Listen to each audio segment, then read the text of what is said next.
Chapter 2. Holmes and Watson visit the house. Holmes went out for the morning, but he came back at lunchtime. We then went by train into the country and took a taxi to Dr. Roylott's house. "You see," said Holmes to me, "our dangerous friend Roylott needs the girl's money because he only has £750 a year from his dead wife. I found that out this morning.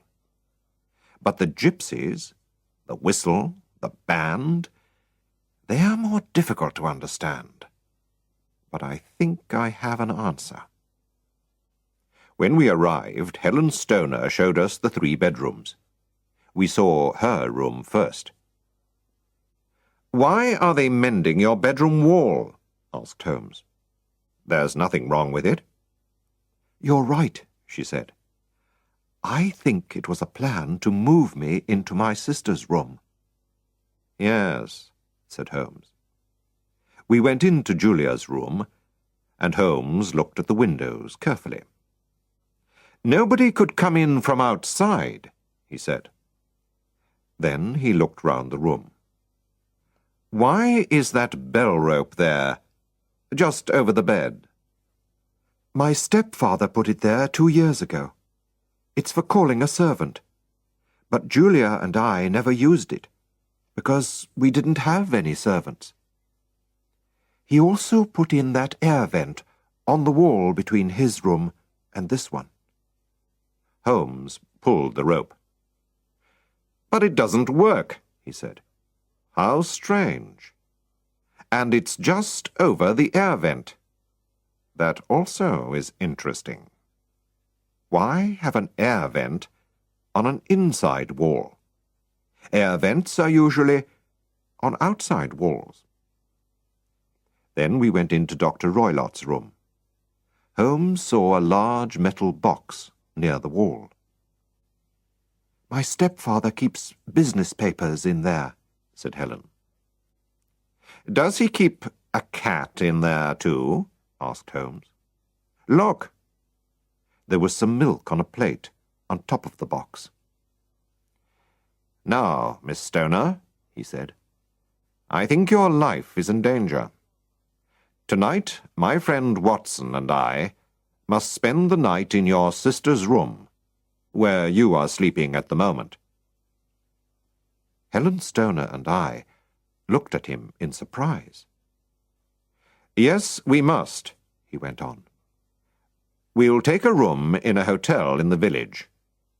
When your stepfather goes to bed, put a light in your sister's bedroom window and leave it open. Then go into your old room, and we'll get into your sister's room through the window.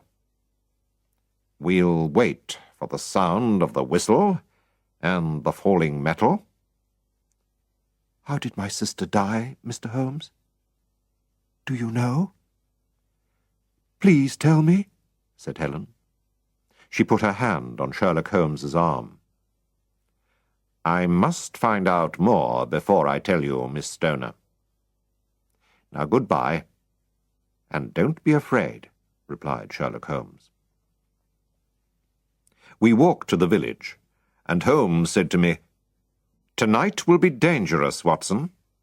Roylott is a very violent man." "But if I can help, Holmes, I shall come with you," I said. "Thank you, Watson. I'll need your help. Did you see the bell rope and the air vent?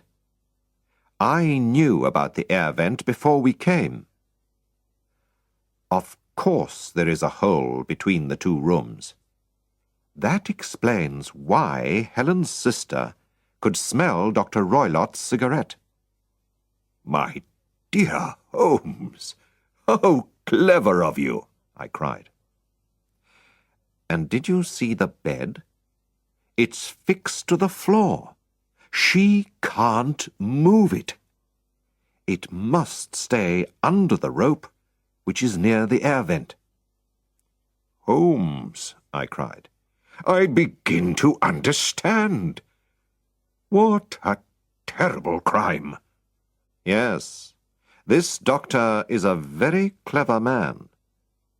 But we can stop him, I think, Watson.